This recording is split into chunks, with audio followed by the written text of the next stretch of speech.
up, kinfolk? It's your boy, Screwface Capone in the house. I know I am once again late. It's Monday morning, and I meant to release this Sunday afternoon, but part of it was being lazy, and the other part was being overwhelmed with doing the vocals for the next game, Archaeology, which, for those of you who don't know, it's based on Bloodstorm and Incredible Technologies. So if you like obscure 90s Mortal Kombat ripoffs, then you're going to want to check it out. And with that being said, hit that subscribe button and click the little bell icon. That way you'll know when I put out a new video, because I got several coming up. Also, if you like what you're watching, hit that thumbs up icon and let me know what you think in the comments, especially about the new intro you just saw. Also, if you did subscribe, then let me know in the comments and I'll give you a shout out in the next video if you want. So with that being said, let's hop straight into 5-bit news. That's right, 5 entries in, and I finally came up with a title for this section. First of all, and speaking of being late, this was actually a story I meant to cover a few weeks ago when it first happened. So, I know you saw the clickbaity style headline, but a former PlayStation exclusive is coming to Xbox One and Series X this spring. That's right. No, it's not God of War. It's not Horizon Zero Dawn. It's not Spider-Man. It's actually MLB The Show. Yeah, that's right. MLB The Show is coming to the Xbox Series X and Xbox One this spring, and we'll have crossplay. So if you remember, here's the article about it right here. I'll post a link to this in the comments. The series had first began in 2006 as a PlayStation exclusive. So the last time there was a MLB game on an Xbox system was MLB 2K13, I believe it was, and like that was actually at the time 2K had actually lost third-party exclusivity rights. The deal around the time was that while 2K could make it, so the deal that, if you remember, the deal that 2K had signed was actually meant to be a middle finger somewhat to EA, who had just got exclusivity rights in the NFL. So 2K ended up getting third-party exclusivity rights, meaning that while Sony, Microsoft, and Nintendo could come out with an MLB game for their respective systems, no other third party beside 2K couldn't, and that deal expired in 2013. So while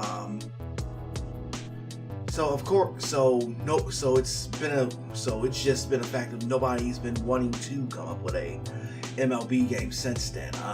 Microsoft gave up on its sports line over a decade ago, and Nintendo doesn't make those kinds of games. So of course Sony's been making their own game.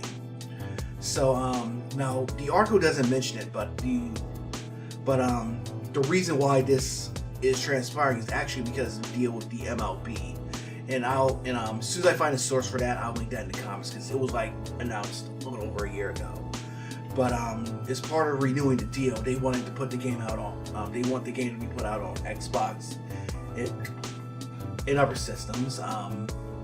That way they can expand that player base and get that money. So it's doubtful that this would lead to anything like seeing God of War on Xbox Series X or Halo on PlayStation 5 or whatever. Both companies are still in the process of selling consoles. Now this isn't exactly unprecedented. If you remember, back in 2016, DC Universe Online, which was formerly a PlayStation 3 and 4 exclusive, came to Xbox One. But what happened in that case is that the developer, Daybreak Studios, who owns the rights to the IP, they were formerly named Sony Entertainment Online, but what had happened was that they broke off ties with Sony, and since they changed their name to Daybreak Studios, and since they're the IP holders to the game, they just brought it over to Xbox One. So, but yeah, if you're a baseball fan and you have an Xbox, then you're finally going to get some more MLB. You're finally going to get some more Major League Baseball action. this April. So yeah, the game's launching on April 20th. So the game's launching on April 20th, and I don't normally play baseball games. I haven't played. Last one I played was like Ken Griffey winning run back on SNES, but from what I hear, the show's got a lot of features. It's got good graphics and great gameplay. So again, if you're a baseball fan and you got an Xbox, then you're in for a treat. Okay, the big news from last week, 6 Days in Fallujah, the controversial first-person shooter, has been resurrected. For those who don't know, 6 Days in Fallujah was a military shooter that obviously from the name of it takes place during Iraq War II and during the Fallujah occupation. The whole if you remember, like, the whole thing was a huge mess that resulted in the deaths of military, civilians, and you saw the infamous pictures of charred bodies being hung. So the game was first announced back in 2009, I believe. Konami was originally going to develop it, but they ended up backing away as the publisher because there was a lot of controversy from both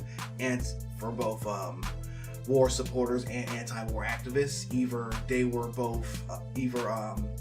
They felt that they either made light of the war on terror or they were trying to glorify it. Of course, the company back then maintained that it wasn't meant to be a recruitment tool or anything like that. It just shows what goes on the ground during these situations. But anyway, the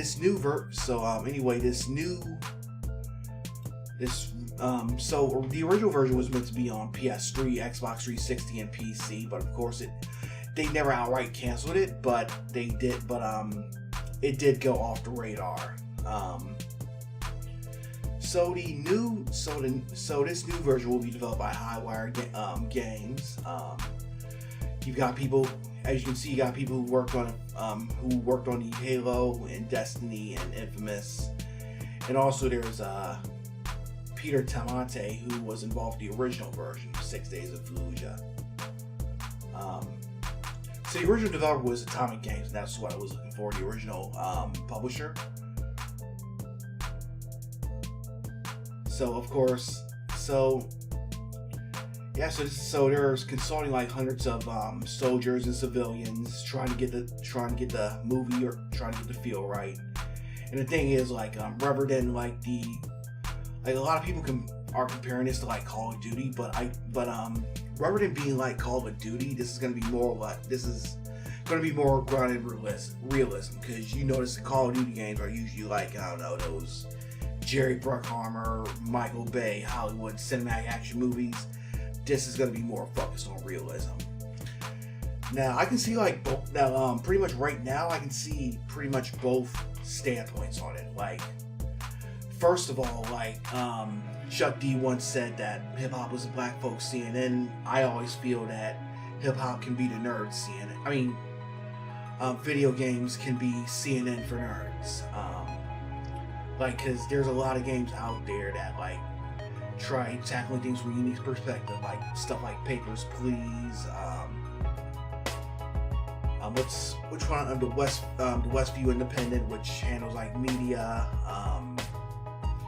and I personally think that video games can be a form of literature and art, and for them to get to that level, you gotta have these games that can handle controversial topics. Now, of course, somebody's gonna hear what I say and think, well, let's go make some Ku Klux Klan lynching heroes or Confederate heroes of Confederacy or some shit.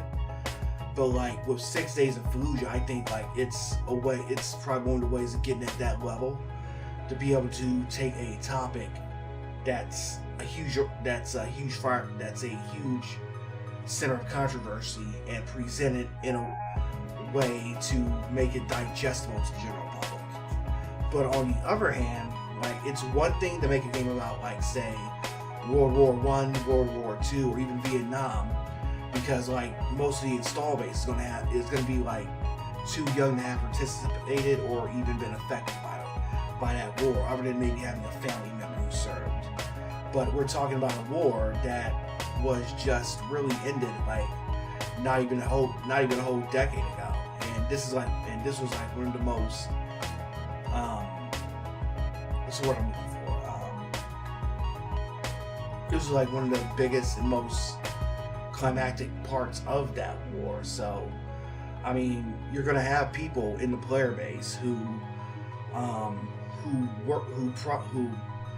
would have been old enough to have been participating in this war around that time, and you're going to have people within the player base who actually were involved, maybe even people who were actually involved in Fallujah itself. So like, that might be, so like, if you're somebody who, like, lost loved ones, or if you were injured, or, you know, you're still dealing with PTSD, like, this might be a sensitive thing. So the way I see it, it's going to come down to how the game's marketed and promoted. And on a side note, I'm kind of wondering why all those people who complain about politics in games aren't saying anything about this. But that's none of my business. On to the next entry. So this past weekend, Capcom showed off a winter update for Street Fighter V's final season. So along with the 4 characters who've already been revealed, which are Dan, Rose, who are going to be out later this month. There's also going to be Akira from Rival Schools and Oro from Street Fighter 3, plus an as yet unrevealed fifth character. There's also going to be a secret final character called, named 11. And no, not the one from Stranger Things. So, here what it looks like. Apparently he's really, if you play Street Fighter 3 Third Strike, then he's similar. He's kind of has some relation to 12. And also, if you look at the screenshot, it looks like and there's also a trailer too you can watch, but he can, like, morph into other characters, so he can, like, mimic others, and that's pretty cool. So there's going to be a Season 5 character pass. You can get, like, $24.99 and a premium pass for $40. So they'll give you the new characters and some costumes and add on some other stuff. And they're going to add on a new mechanic called the V-shift. So, you know, they're still doing a lot. They're still milking this thing. I'll say this, like, I wasn't really thrilled about Street Fighter V's, like, live service model, but, like, they've been adding tons of new content since then, even if they've been, like, excessively monetized. But I think, like, shortly after this year, we're finally going to start hearing stuff about Street Fighter 6. Maybe, who knows, maybe they'll probably even make an Xbox port, like, once everything's out. Like, try to get, like, one last attempt to build up their player base before they come out with Street Fighter 6. But so anyway, let me know what you guys think about this new character 12. Kind of looks interesting. Reminds me of, like, Shang Tsung in Mortal Kombat, and I think what else? Edge Master in the Soul Calibur games. But yeah, so we're getting 6 new characters for Street Fighter V's final season.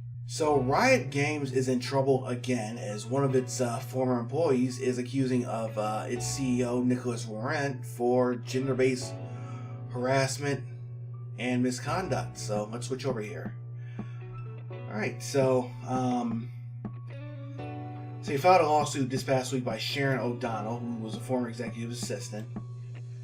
So I'll post a link to this in the comments again. But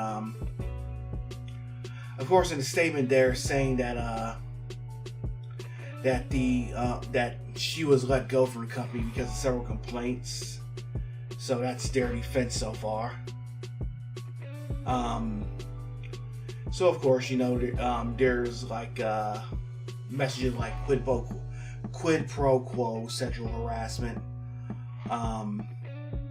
O'Donnell believes that by this conduct, Lauren explicitly and implicitly conditioned job benefits in the absence of job deterrents on O'Donnell's acceptance of sexual conduct, wrote O'Donnell's attorney Michael Baltax in the filing. Okay, so really, this is not really a good look for the company, who, as you may or may not know, they're mostly known for League of Legends and the more recent Valorant. Because like in 2019, like they were pretty much exposed for like having this Kotaku pretty much exposed them for having this bro culture, and they've been trying to recover like ever since. Because you've been hearing a lot about this disturbingly in within the games industry, like just like with last year with the Ubisoft harassment allegations, and some time ago there was some stuff involving Rockstar. So like really the game industry really needs to clean up its act. That's why I usually look to indie games and shit. Because like they're done by like smaller developers, and they're gonna be less likely to have this kind of shit. Because like, even though like I said, I'm a huge fan of like Capcom, but if they come up with some like, but it's like, you know, if they're gonna come up with some shit, then that's gonna make like my output on them just kind of feel like totally weird and off-putting. Because like the same stuff like Ubisoft, like everybody loves like new Watch Dogs Legion. Like I'm excited about Far Cry 6, but like at the same time, like you think about Ubisoft, and you also got to consider that like there was this culture where the boss was overlooking sexual harassment. And I don't play League of Legends or Valorant. I mean, nothing against them, but like I can see like how that's gonna be. I can see how like that's casting that kind of shadow in this case. So again, the industry just needs to clean up its act. That's all there is to it. So finally, more bad news for CD Projekt Red. A while ago, their servers were hacked, and the source code for The Witcher 3 and Cyberpunk was stolen, and it was recently auctioned off on the dark web. So let's take a look. So here's the announcement about what happened. So like, apparently it was a ransomware attack. And here's the note they apparently sent. Hello, CD Projekt, you have been especially owned. You adopt full copies of the source codes. Wow.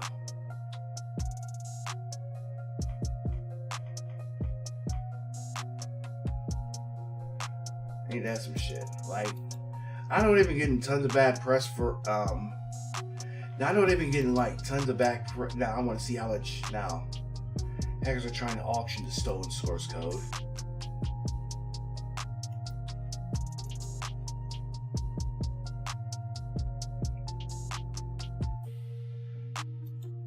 So yeah, they're basically selling the data on the dark web.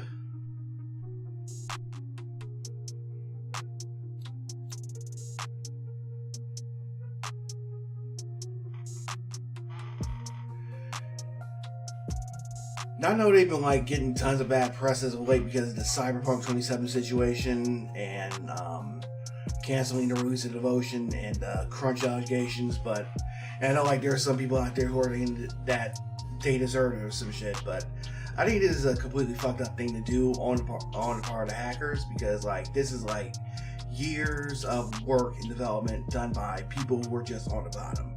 I mean, this isn't. I'm trying to even see what the purpose of doing some shit like this is, other than trying to make money. And like, why would you even do this anyway? Because like, not only is like this the work of the developers who had nothing to do with whatever your problem is, but you could also potentially compromise the information of anybody who's currently working or formerly worked for the company. The thing is, like, CD Projekt Red can definitely back up their they can definitely restore their stuff from backup, but still, like, this is gonna make things very difficult for them, and it's already been a hell of a time for them. I know they bought some of this on themselves, but like nobody deserves to be hacked like this. And whoever called this, they need to pay. They really need to be. They really need to be apprehended, arrested, and punished. So that wraps it about. That about wraps it up for 5-Bit News. Hope you like the new title. Hope you like the new intro. Again, let me know what you think in the comments. If you like what you just saw, hit that thumbs up. And also hit that subscribe button and click the little bell icon. That way you'll be the first to know when I put out new videos. I got the Bloodstorm review, Bloodstorm Gaming Archaeology coming up later this week. I also got the first installment of the King of Fighters retrospective coming out next week, so you're not going to want to miss either of those. Also, on a side note, I'm going to start a secondary channel for my gameplay upload. So it's going to be called Screwface Capone Streams for You because of the playlist. So I'm just going to move all my Twitch streams over to there and just keep this channel reserved for like reviews, content, features, and all that. So if you like gaming, that'll be up very soon by the end of this week, and I'll be moving all my videos over there shortly. So if you like watching gameplay streams, I already got several dozens of hours worth of streams, and they'll be all going over there. So you'll want to check that out too. But anyway, have a great week. Hope you're having a great President's Day if you have your day off. And until next time, peace 51,000 G.